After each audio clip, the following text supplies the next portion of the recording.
Well, good morning, good morning.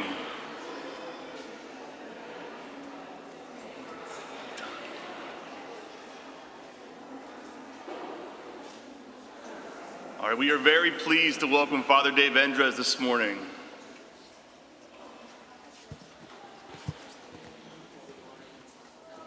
As a quick introduction, Father Dave didn't teach at the seminary, church history. He taught me many classes in the seminary.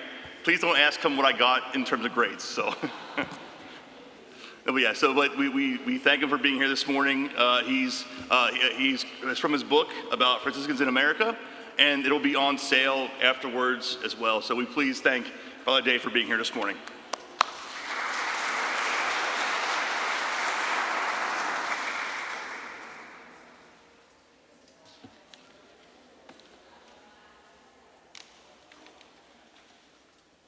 Well, it's great to be with you this morning, and I thank Father Brian for his warm welcome.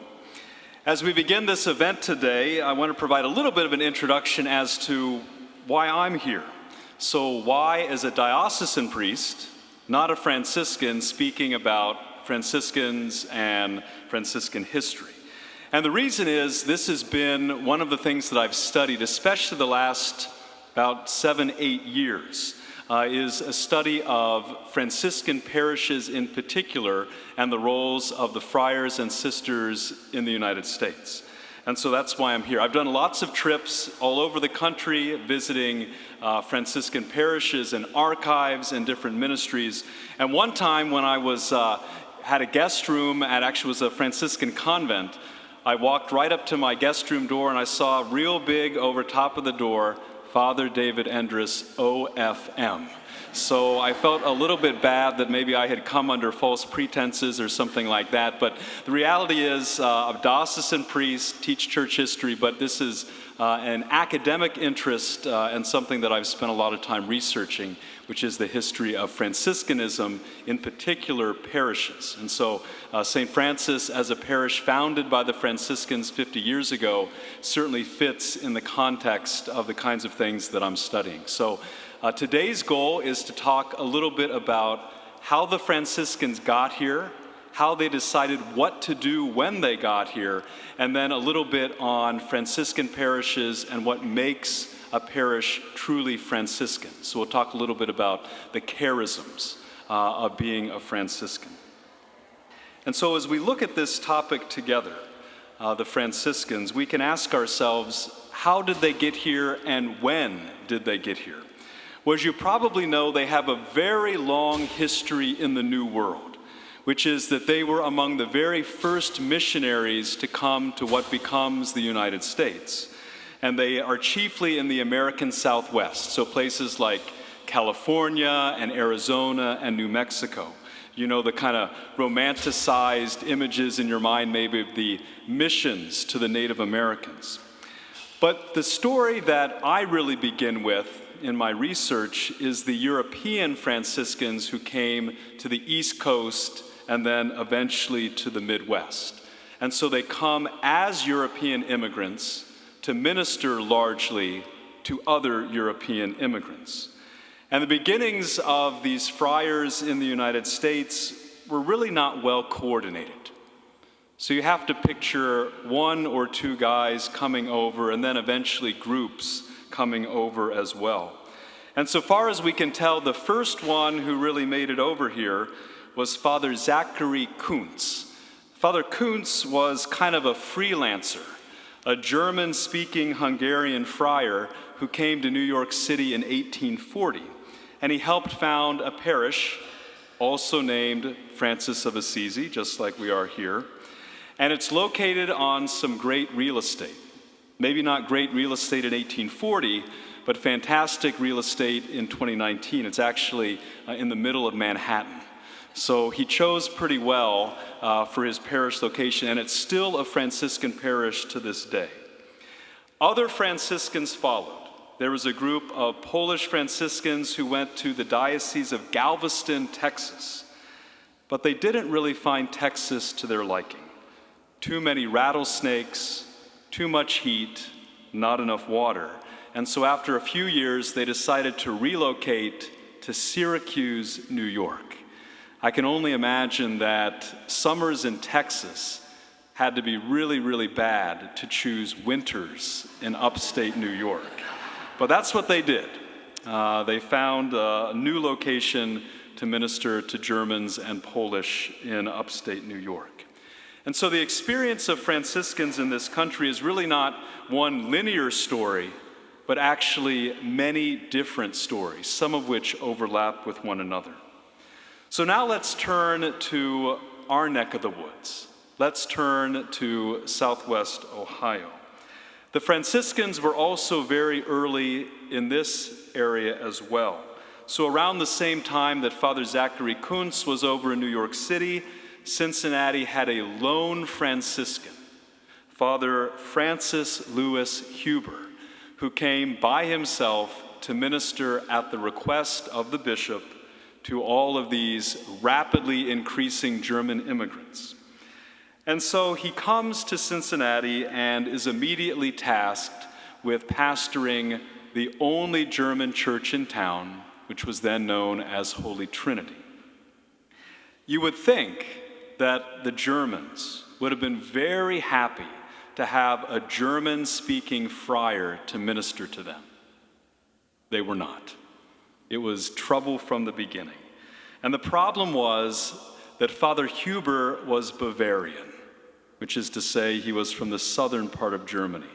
Most of the early Cincinnati Catholics were from the north, places like Oldenburg and Hanover.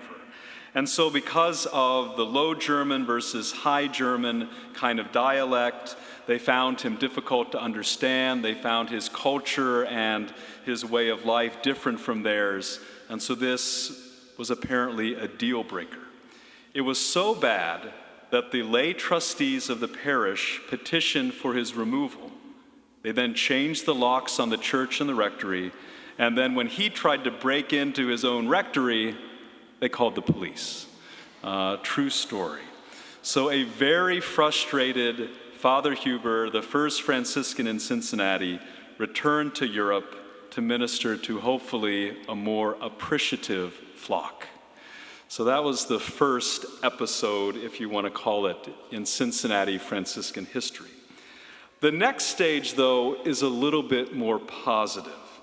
We have Franciscans coming from what is Austria today to Cincinnati in kind of a coordinated grouping.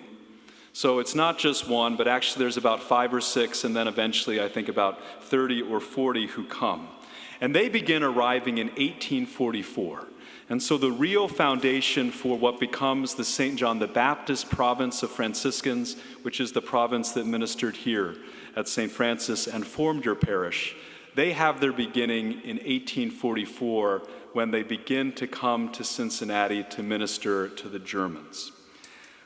One of the very first friars who walked along the streets of Cincinnati recognized that this was foreign territory. This was a culture that was unlike Austria.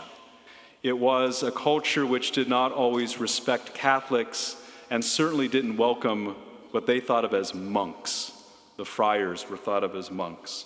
And so in one of his first letters back to Austria, he writes this: "Today, as we friars walked down the streets, some people threw wooden sticks at us and cursed us." And then to make the point a little bit stronger, he wrote this: "It is certainly true that a person is free to choose one or even no religion in the United States. But one would be very much mistaken if he believed that Catholics are allowed to live in this place unhindered." Which is to say, even though there was religious freedom on the books, it doesn't mean that all religions were accepted, especially Catholicism in the mid-19th century. And so the friars are in this kind of foreign land.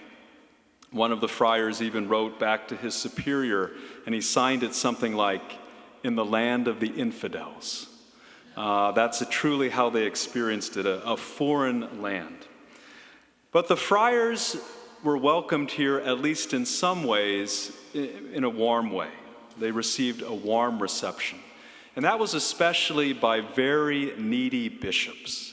So what did the bishops have on their hands? Well, they had a rapidly growing population and too few priests. We know some of that today, right? Too few priests. But you have a rapidly expanding Catholic population, too few priests. They're building parishes left and right, and they have no one to staff them. So bishops are writing all over the place. If you can come from Europe to America and staff parishes, we welcome you warmly. And that's exactly what happened, not just in Cincinnati, but all kinds of places within the United States. And so the friars arrive, they immediately take on these parishes, and for the most part, they seem to be well accepted, at least by their own people, at least by Catholics at this point. The kind of German dialect problem doesn't seem to be normative for the friars in the United States.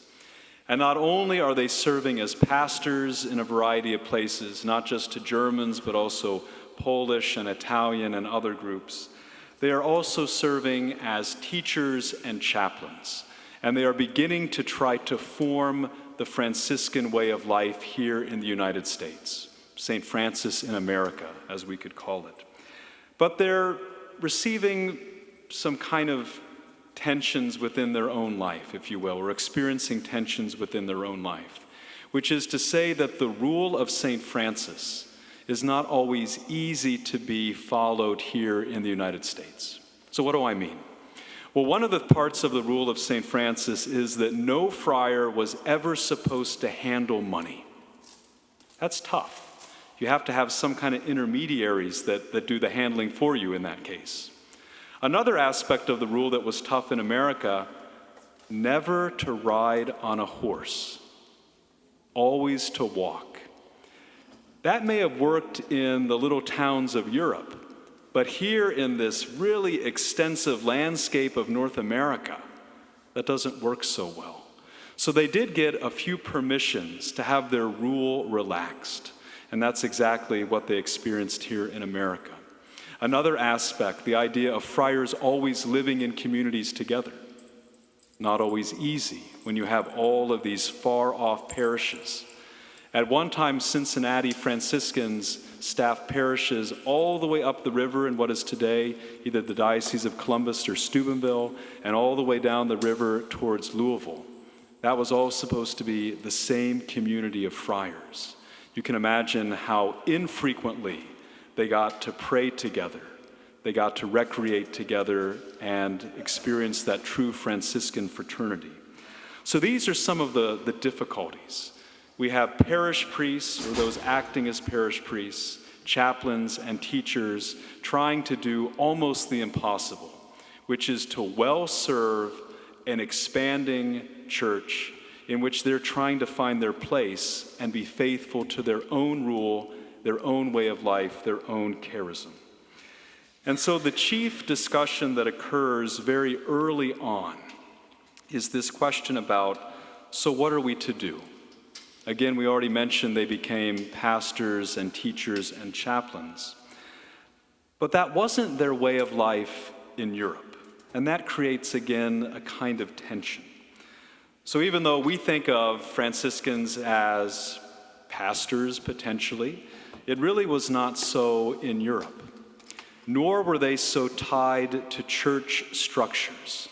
So if you look at the foundation of the Franciscans, you know that it was a way of life that really prized itinerancy, which is to say the ability to pick up and go at any time. It prized flexibility. And right there in the rule was this idea that the friars were never supposed to own property or consider anything their own, including a parish, including a school. And so that created a real tension for them. The friars in Europe had witnessed in all kinds of non-parish, even non-church settings. They'd be the equivalent of street preachers, literally on the corner of towns in Europe. They were the equivalent of those that were literally going out to seek the lost, 2 by 2, through the streets, through the countryside. But they didn't necessarily have churches of their own or schools of their own. They were beggars and teachers and preachers, but not necessarily pastors.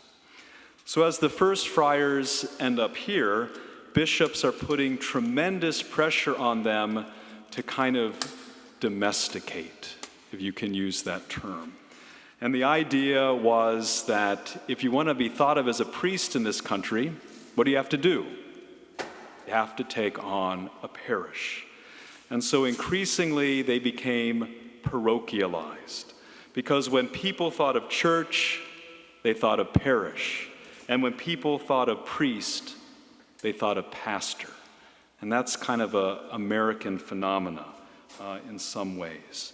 And so what might be called the over-identification with parishes becomes part of Franciscan history here in the United States. Now again, we might be shocked to hear this, but there are still Franciscans to this day who like to discuss and to some degree argue about what role they should have here in the United States. And there are some that would go so far as to say, give up all the parishes, all of them. Don't be attached to any parish or anything like that. Simply be itinerant. Be free to witness to St. Francis, the joy of the gospel, but don't get tied down in any way, shape, or form. But that, of course, is not what happens. Instead, they embrace a very large number of parishes, as many as 500, probably more in the United States. And even today, I'm sure it is still several hundred parishes pastored by the friars. So that's kind of the long intro.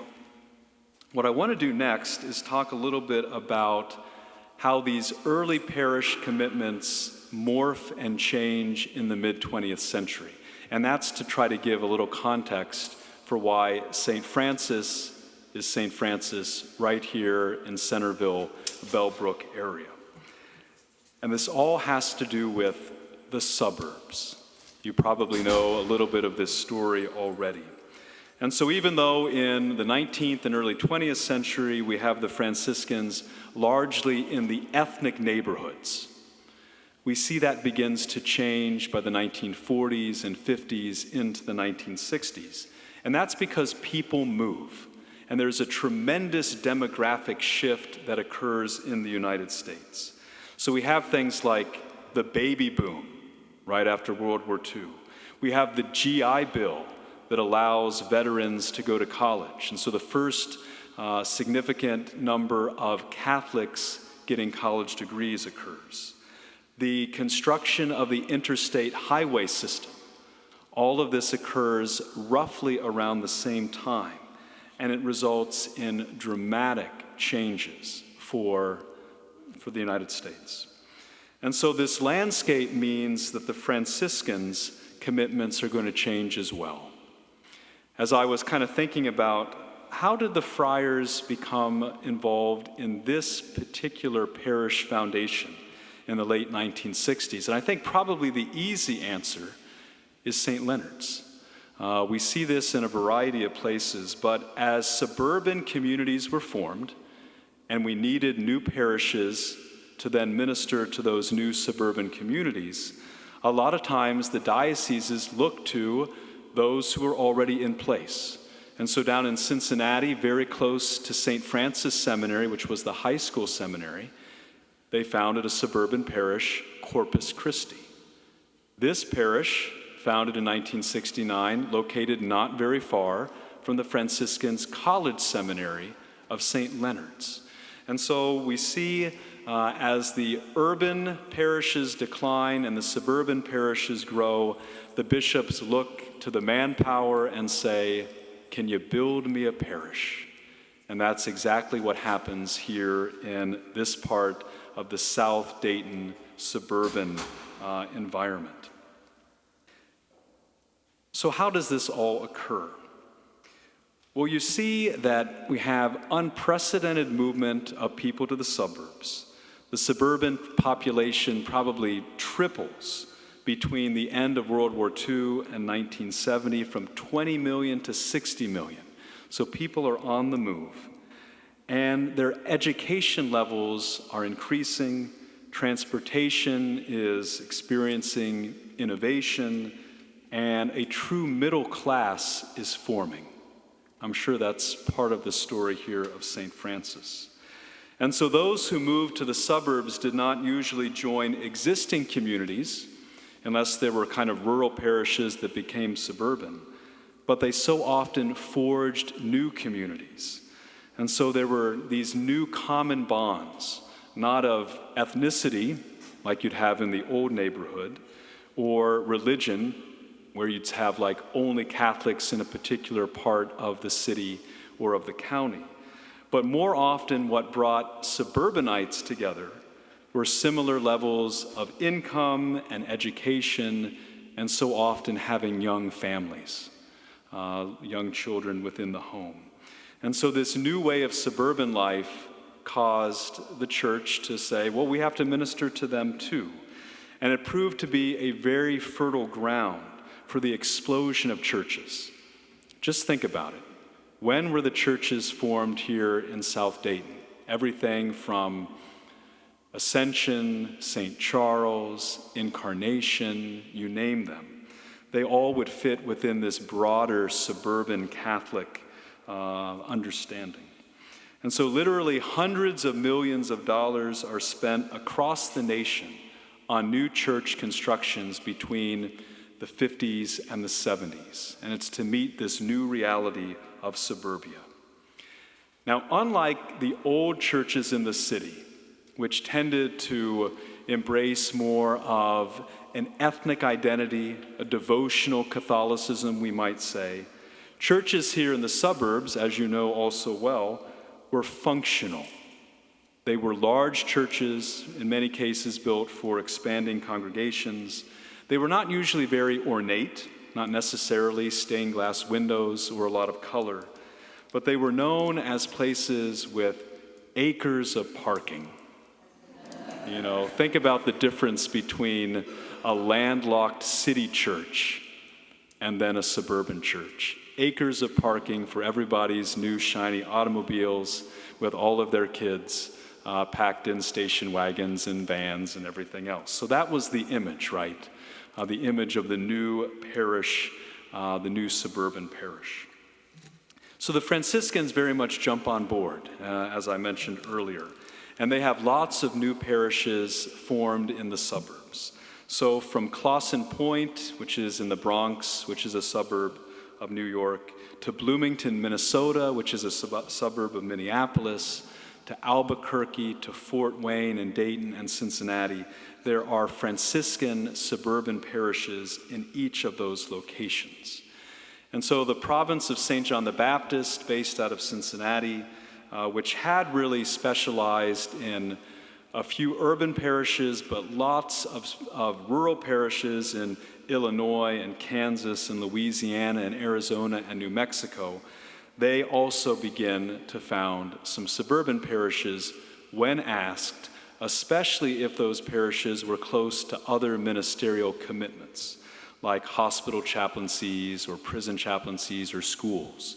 And so that's pretty much why this parish was founded here with the Franciscan identity, with this Franciscan foundation. So 50 years ago, when a parish was needed here in Centerville, Bellbrook area, the friars were asked to take charge, and that's what they did. And I'm sure there was a little bit of pressure here or a little bit of suggestion, but I'm told that in the history of your parish, when they needed to come up with a name, a patron saint for this particular parish community, they took it to a vote. And my understanding is that Francis of Assisi was an absolute landslide winner. And so, again, the role of the friars, the recognition of St. Francis as an important witness, an important patron for any community. And so that's why we're here. So in the final half of this presentation, I want to talk about the Franciscan charism. And I want to talk a little bit about what makes a parish Franciscan. Now, this is kind of an interesting thing to think about in light of your history, partly because, at least right at the present moment, of course, we can't say it's a Franciscan parish in one sense.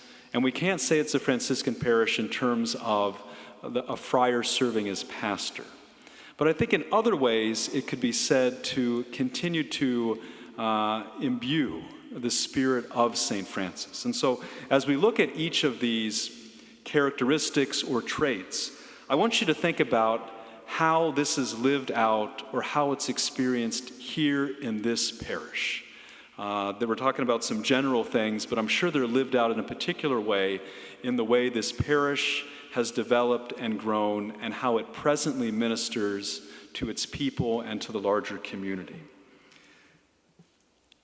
So I think that it should be said that having a Franciscan identity goes beyond who staffs the parish, right?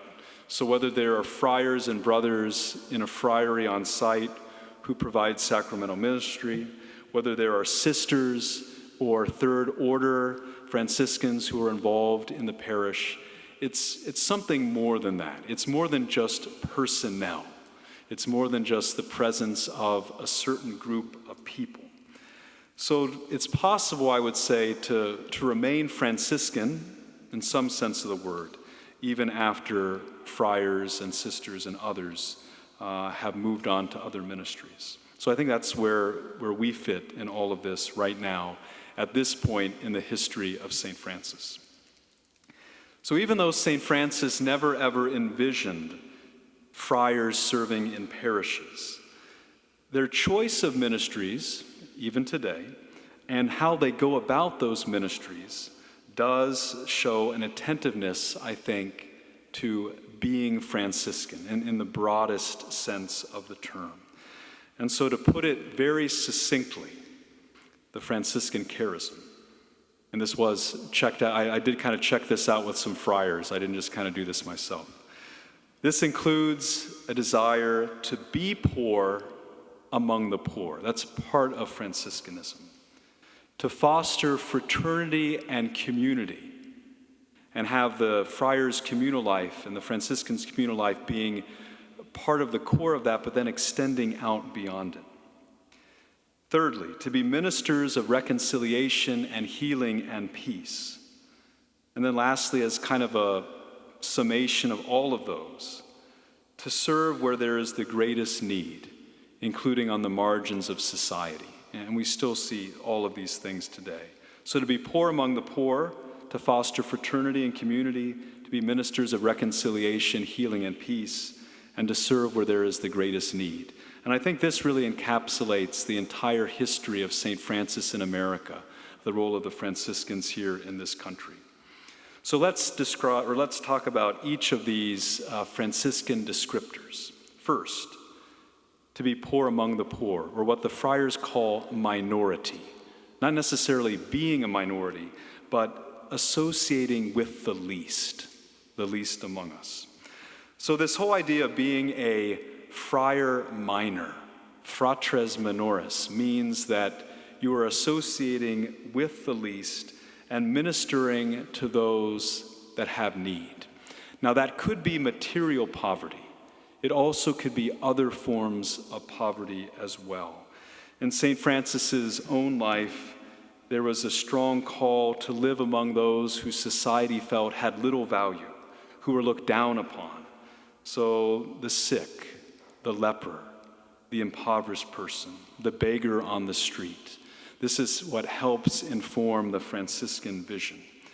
And so whether that was ministry to the poor in the cities in the 19th century, whether that is ministry to Native American reservations today, or to African Americans or Latino Americans, the Franciscans have long shown an interest in minority, if you will. Recently, I had a chance to go up to Detroit and to visit the tomb of Solanus Casey. Maybe you know Blessed Solanus. He was someone that helped work and found a soup kitchen for the poor in Detroit. And he treated everyone who came through that door with dignity, offered to pray for them, asked their intentions. He even kept a really elaborate logbook of everybody he met and all of their various needs and intentions. Those are still available for view up in Detroit. And so that idea of ministering with the least, but not in a kind of cold or distant way, but in a highly personal, one-on-one kind of way. And the Friars did that in all kinds of places, not just Detroit, but they're in Milwaukee and Los Angeles and Hartford, New York and Boston and Chicago. And in a few of those cities, they have a kind of interesting ministry, which is that they run what they call service churches. And the service churches are usually in the downtown, ministering to urban sightseers and downtown workers, and also the poor in their midst. And they're known as kind of spiritual filling stations, where people can stop in at any time and have their confession heard, stop in to light a candle or offer a prayer, and the friars are present to them. So not just always material poverty, but sometimes the spiritual poverty that we know is part of our experience, modern experience as Americans. Secondly, fraternity. This one may be the easiest to see within our parish community. Franciscans witness to the bonds of fraternal life. The Franciscan rule says that wherever the friars may be and meet one another, they should always show that they are members of the same family. We could substitute parish members, parishioners in here. Whenever parishioners meet one another, they should show through their interactions that they are members of the same family. And so the friars' fraternal life, community life, then is meant to shape everything else, including the parishes in which they serve or have served.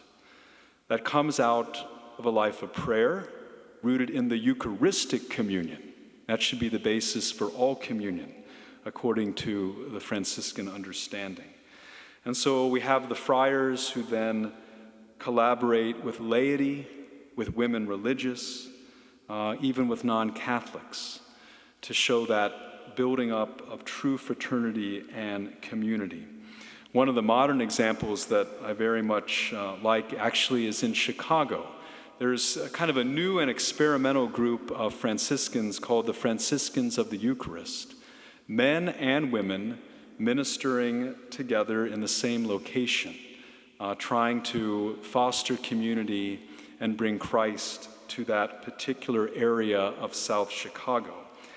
And interestingly enough, their community there, called the Mission of Our Lady of the Angels, is located in one of the poorest neighborhoods in the city, but also a neighborhood that has endured a very tragic loss. A few of you may even remember when this happened, but back in 1958, so going way back, there was one of the most tragic school fires to ever occur in the United States. It occurred at a Catholic school, and there were 92 students and 3 sisters who were their teachers who died. A very traumatic experience. And so even though that initial community of priests and religious is no longer there, the friars have come in, the sisters have come into this exact location and are trying to heal and evangelize and make the Eucharist the center of their communal life. And so wherever they are, they witness to that fraternity, that collaboration with lay ecclesial ministers and women religious and deacons and lay volunteers. That's really one of the hallmarks of their life. And so they seek to form these fraternal bonds wherever they go. And one of the things that they're very much noted for, if you look at the history, is forming parish societies. So not just the secular Franciscans or the Third Order Franciscans, but sodalities and the Holy Name Society, and of course today things like Peace and Justice Commissions and all kinds of other particular commissions geared at extending the reach of the Catholic Church to all the neighborhoods in which we find ourselves.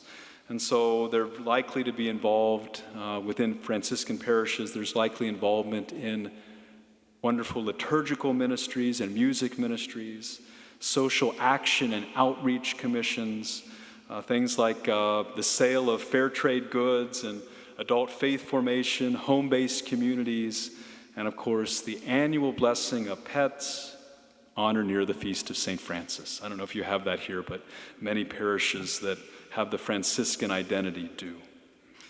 So diverse communities concerned with building up fraternity, extending the reach of the Catholic Church into places maybe that it's not been or should or needs to be. I take as kind of an interesting example, there's a Franciscan parish in all places in Hazard, Kentucky. And the Catholics there form a very small minority.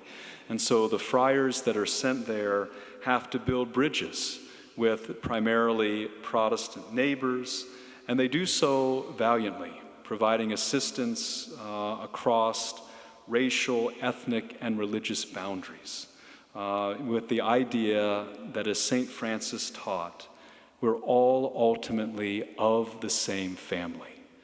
So that's the whole idea of fraternity or community. And then lastly, the mark of reconciliation, healing, and peace. The friars have long emphasized the need for penance and ongoing conversion. So at the parish level, this is demonstrated in lots of ways. Franciscan parishes historically were known as the places, partly because of their numbers of friars, who could have round-the-clock confessions. I'm told there was a parish in Cincinnati that any diocesan priest could go to at any time, ring a doorbell, and there would be a friar there to hear his confession. They've also been involved more recently in counseling, spiritual direction, aid to anyone who is distressed. And this includes, of course, an attentiveness to social awareness, social teaching within the church. So called to be peacemakers, they have certainly taken on that role within their parishes. I found an interesting story a couple years ago. I was traveling through southern Illinois, and I ran across a place called Teutopolis, the land or the city of the Germans, the Teutons. And as you might imagine, this was a heavily German area, but it wasn't 100% Catholic. There was a strong division between the German Catholics who were there and the Protestant Germans who were there. And so I was at a historical society there, and they were happy to tell me about the role the friars had played in what became known as the Dutch Town War. Really, it should be the Dutch Town Cold War. So in the 1860s, they were building a Franciscan church, a very grand one that still exists today. I think it is St. Francis of Assisi as well. And they needed an organ. And so the story goes that at the local train depot, organ pipes were being shipped in for the construction of this organ. And they had marked on there St. Francis Church. However, the German Protestants at the depot mistook the organ pipes for some kind of armaments or ammunition or something, and thought that the German Catholics were planning basically to rid themselves of all the non-Catholic neighbors in their midst. And so the story goes that over the span of some weeks and months, the Catholics tried to repair that relationship and set it aright. So the Dutch Town War, as they call it today, overcoming mutual distrust and differing ethnic and religious groups and identities.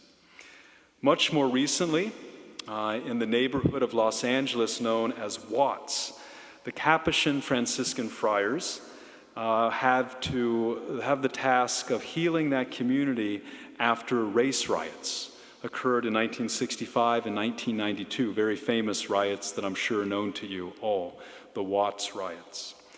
And then even more recently, friars in Cleveland, Ohio at the parish of St. Stanislaus have worked to heal their own community after the murder of their pastor, actually occurring in the rectory back in 2002. And so wherever the friars are, that idea of reconciliation, forgiveness, healing, peace, we see that in a general way where the friars minister or where those imbued with the Franciscan spirit minister.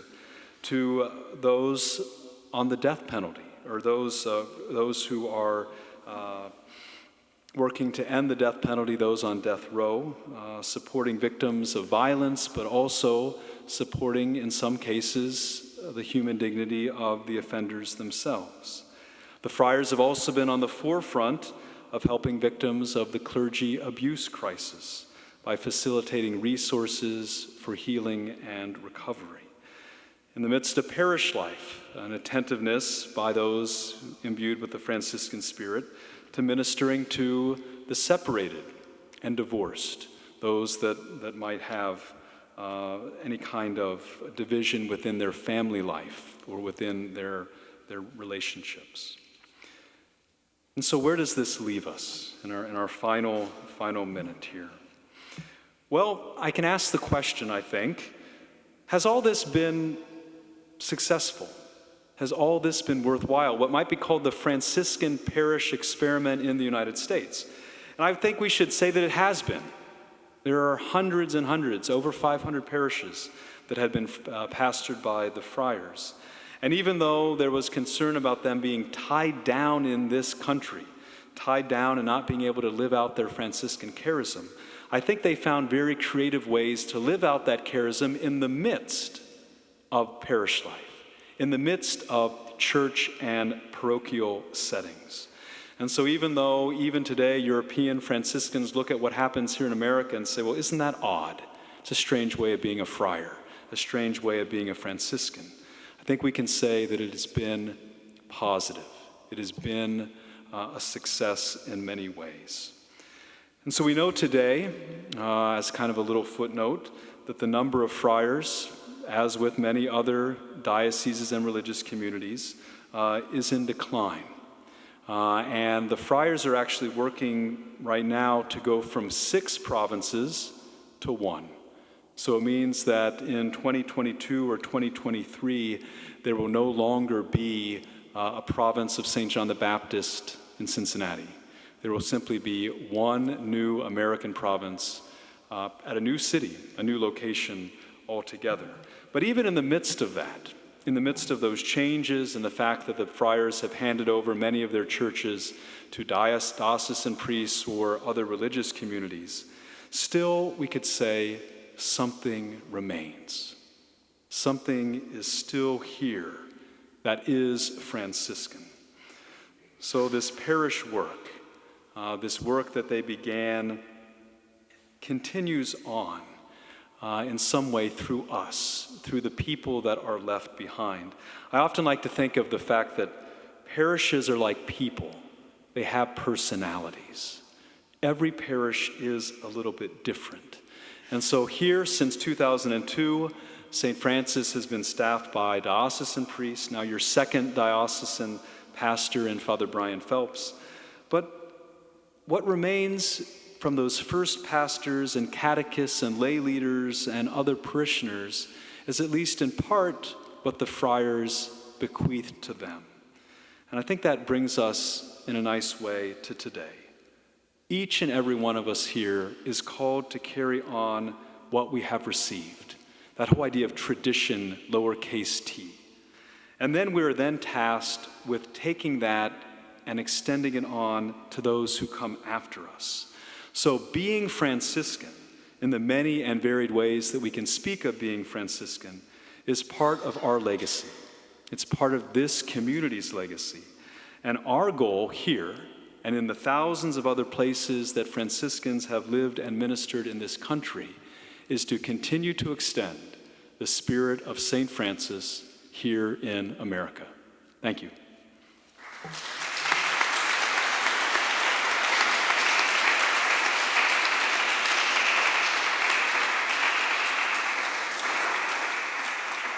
My understanding is that since Mass is going to begin in a half hour, we do have a little reception over in the Fellowship Hall. Is that Friendship? Okay, Friendship and Fellowship. We have Friendship Hall, and then I'd be happy to talk with folks over there, answer any questions that have been percolating.